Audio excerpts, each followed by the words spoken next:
midi 14h. Bleu Azur. Bleu Azur.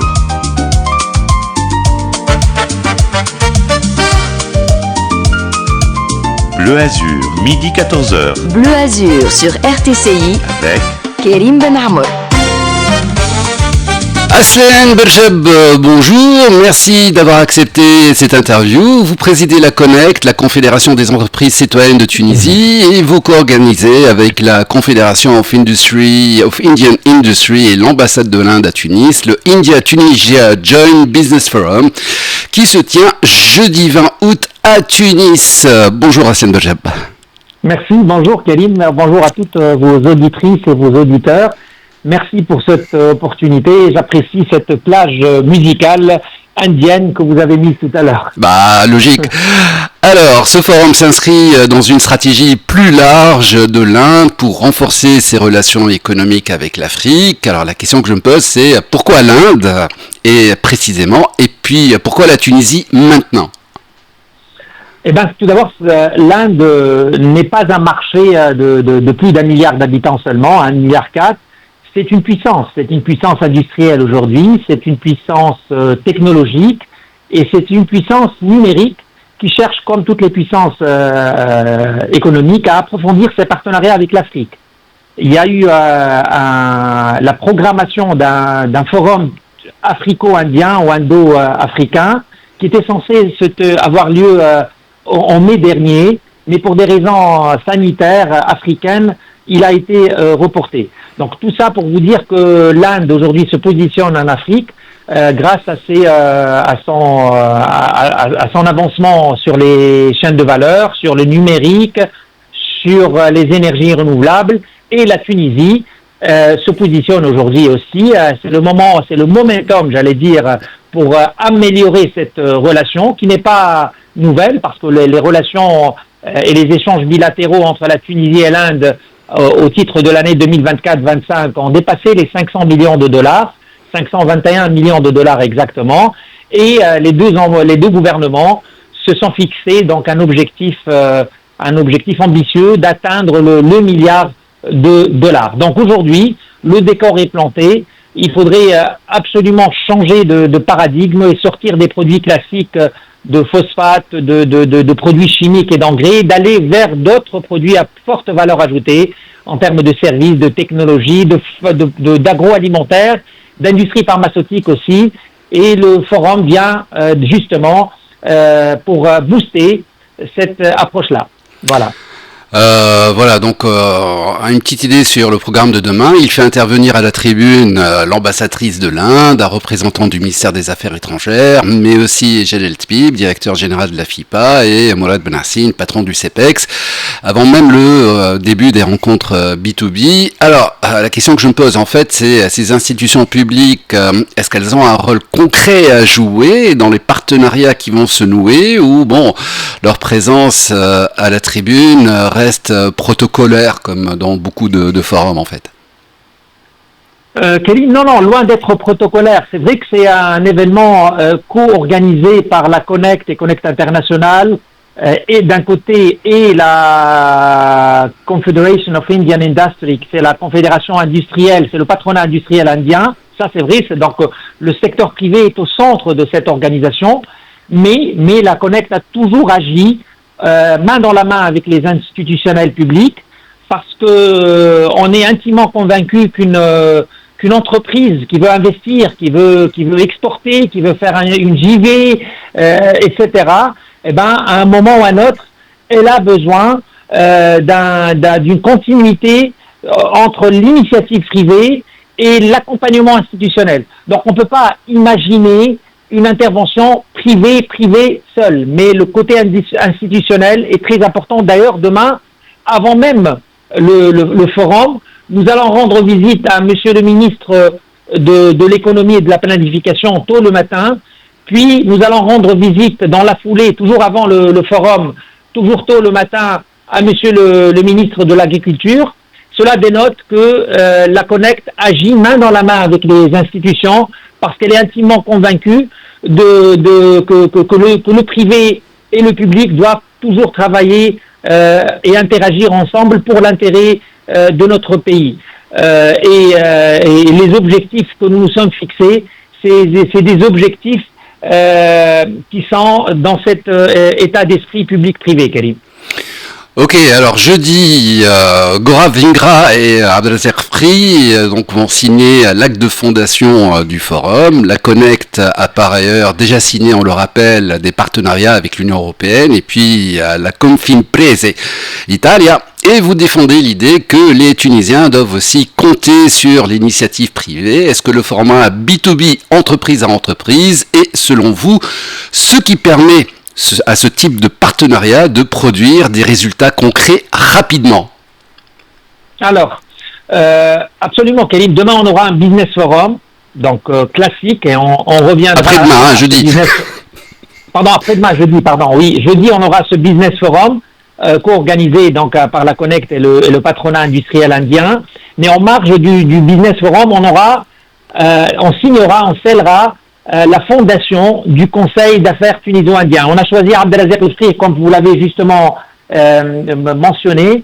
Abdelazek Free, c'est le fondateur d'une entreprise pharmaceutique tunisienne qui est en copartenariat avec un leader indien présent dans plus de 60 pays, introduit à la bourse de New York pour démontrer l'importance des entreprises indiennes et la force internationale des industries indiennes. Donc on a voulu que ce protocole soit signé par ce membre de la Connect, qui par ailleurs est membre du bureau exécutif national de la Connect. La Connect, comme vous l'avez justement mentionné, Kélim, a signé plusieurs partenariats de l'Union européenne, de l'Italie, de la France, avec plusieurs patronats, et parce qu'on est convaincu que les accords institutionnels créent le cadre et par la suite les entreprises créent les projets. Donc on a besoin de cadre, et jeudi on est là pour planter ce cadre-là pour que les entreprises puissent avoir la possibilité d'aller dans des rencontres B2B,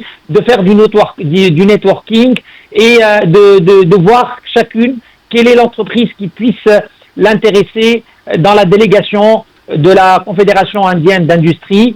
C'est une délégation qui va faire 3 pays nord-africains, qui va faire la Tunisie, qui va faire le Maroc, qui va faire la Mauritanie.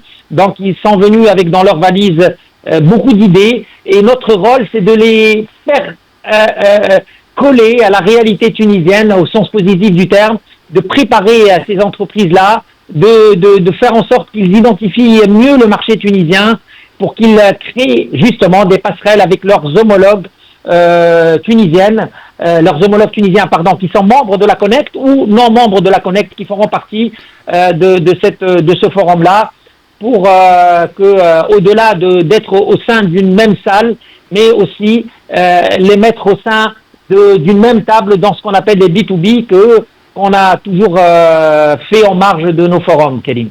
Très bien. Sen Beljab, le programme prévoit plus de 2 heures de rencontres B2B dans l'après-midi. Qu'est-ce qui ferait de cette session un succès à vos yeux? Des accords signés dans la journée ou simplement des contacts qui peuvent déboucher sur des concrétisations dans les mois suivants? Alors c'est une bonne question, Karim, parce que on a toujours fait des forums, on a toujours fait des B2B, que ce soit en Tunisie ou en international, Connect ou Connect International. C'est vrai que le succès pour nous, c'est pas uniquement le nombre d'accords ou le nombre de partenariats qu'on signe, parce que ça c'est protocolaire. Mais ce qui serait réellement un indicateur de succès, c'est que ces contacts débouchent sur une deuxième étape. Ça, c'est pour moi important, et c'est pour nous important. C'est-à-dire un contact d'une réunion technique, d'un dossier commercial qui est envoyé, d'une visite d'entreprise, d'une installation, d'un contact avec un professionnel dans l'autre pays. C'est là où nous pouvons dire que ce forum aura réellement produit ses effets. C'est notre expérience qu'on a toujours eue ces dernières années. Le vrai succès, c'est ce succès de B2B, c'est pas le succès des accords protocolaires signés. Très bien. Alors bon, justement, au-delà des discours, concrètement, demain, enfin jeudi, qu'est-ce qui va changer pour les entreprises tunisiennes à partir de ce forum? Quelque chose qu'elles ne pouvaient pas faire avant? Bon, ce qui pourrait changer, c'est trop dire. On va pas être prétentieux pour dire que ça va changer à 180 degrés, mais ce qu'on essaiera de faire, c'est vraiment créer un accès direct à un écosystème indien que beaucoup d'entreprises tunisiennes ne connaissent pas ou connaissent encore insuffisamment, on va dire. Et donc une PME tunisienne, elle peut avoir un excellent produit, elle peut avoir une excellente présentation du produit, mais tant qu'elle ne connaît pas ce que l'entreprise indienne préfère, ce que le partenaire recherche, ce que le marché indien attend, eh ben là c'est le forum qui vient répondre à cette question-là. Et nous, on doit créer ce cadre institutionnel, mais ce cadre institutionnel, on va essayer, comme je le disais tout à l'heure, Kérim, de les créer d'une manière durable, c'est-à-dire forum, mais fondation du Conseil d'affaires tuniso-indien. Comme ça, on crée une récurrence de ce genre d'opportunités, on crée un canal direct et on ne se limite pas à quelques investissements individuels par-ci et par-là. Par exemple, je peux citer le dernier investissement que nous avons eu à Sfax en 2026, justement cette année, l'entreprise indienne KPIT, qui est dans le secteur technologique, qui a annoncé un investissement très important d'1,5 million de dollars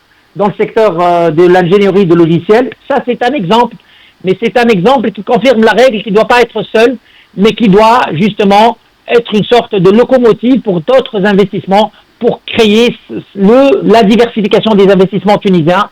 C'est important d'avoir des investissements vers l'Europe, vers l'Afrique, vers le Moyen-Orient, mais il faut absolument diversifier ces investissements parce que le marché tunisien est un petit marché, mais la qualité du produit tunisien permet son internationalisation et c'est là où vient le rôle de la Connect. Sandojeb, la Tunisie se présente souvent comme une porte d'entrée vers l'Europe pour les investisseurs étrangers grâce à ses accords commerciaux. Est-ce que c'est une réalité qui est vécue par les entreprises indiennes qui viennent s'installer ici ou c'est un atout qui reste théorique tant qu'il n'est pas encore traduit par des investissements concrets? Écoute, Kérim, c'est une question très classique. La Tunisie, c'est la plateforme vers l'Europe. La Tunisie, c'est une plateforme vers un point d'ancrage vers l'Afrique. C'est classique, c'est vrai. Mais j'ajouterai rien du tout en disant que l'Union européenne, c'est notre principal partenaire. En 2025, c'est plus de 70%, c'est presque 75% des exportations tunisiennes qui étaient destinées au marché européen.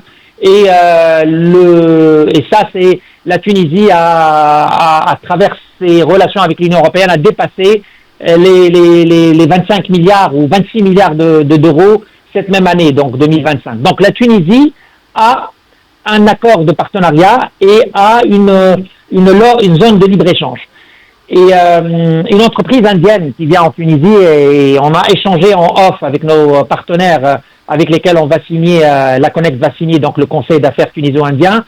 Ils savent pertinemment que l'entreprise indienne qui investit en Tunisie ne cherche pas à vendre que en Tunisie, ou ne cherche pas à vendre en Tunisie, mais elle peut utiliser dans le sens positif du terme la Tunisie comme une plateforme, excusez-moi d'être trop classique parce qu'on l'a toujours dit, mais réellement, c'est une plateforme de production, c'est une plateforme de service, c'est une plateforme d'ingénierie, et nos ingénieurs, on sait très bien la compétence et l'importance de nos ingénieurs vers plusieurs marchés, entre autres le marché dans le marché européen. Donc des investissements en Tunisie pour produire en Tunisie, mais pour créer de la valeur, c'est le plus important. On veut absolument faire créer de la valeur en Tunisie et faire rayonner ces investissements tuniso-indiens depuis la Tunisie vers l'Europe et pourquoi pas l'Afrique aussi. Sandojeb, l'Inde a construit l'un des plus grands programmes solaires au monde et le Maroc a développé de grands projets solaires avec des interconnexions électriques déjà en place vers l'Europe. On sait que ce projet que vous allez signer, ce contrat que vous allez signer donc avec l'Inde, c'est l'énergie renouvelable fait partie donc du deal. Face à ces deux réalités, qu'est-ce que la Tunisie a de spécifique à proposer à l'Inde sur les renouvelables plutôt que l'inverse?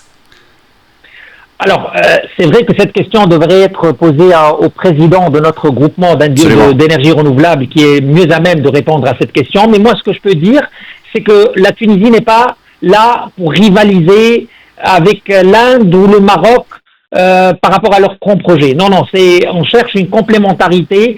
La Tunisie, j'ajouterai rien du tout en disant qu'elle a un potentiel solaire exceptionnel. Tous les bailleurs de fonds, tous les spécialistes l'ont confirmé.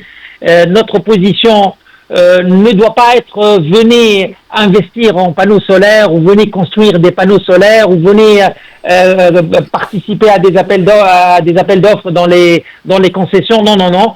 Loin de là. Notre proposition, comme je le disais tout à l'heure sur une autre question, c'est de les inviter à créer de la valeur chez nous. C'est-à-dire proposer des partenariats où nos ingénieurs puissent démontrer tout le savoir-faire et où les services technologiques liés à l'énergie, le stockage aussi qui revient à l'ordre du jour aujourd'hui, l'efficacité énergétique, le financement, pourquoi pas, peuvent être à l'ordre du jour pour, comme je le disais tout à l'heure, notre credo à la Connect, c'est ne pas seulement importer de chez nos partenaires des solutions, mais les inviter à créer de la valeur ici même en Tunisie. Ok, dernière question, Hassan Berjab. Si vous deviez retenir une seule chose à l'issue de cette journée, pour juger que ce forum a été utile, un investissement annoncé, un secteur débloqué ou simplement le nombre d'entreprises tunisiennes qui repartent avec un contact indien concret, laquelle choisirez-vous ? Merci Karim, merci. Moi ce que je dirais, comme je le disais tout à l'heure, c'est les étapes post-forum. C'est-à-dire c'est le nombre de contacts qualifiés qui peuvent se transformer en étapes concrètes par la suite. Et comme je le disais, donc nous devons regarder ce qui se passe après le forum, parce que les forums, c'est important pour le B2B, c'est important pour annoncer des chiffres, c'est important pour la partie protocolaire, comme je le disais, la Connect a organisé cela avec certains ministères, agriculture, économie, etc.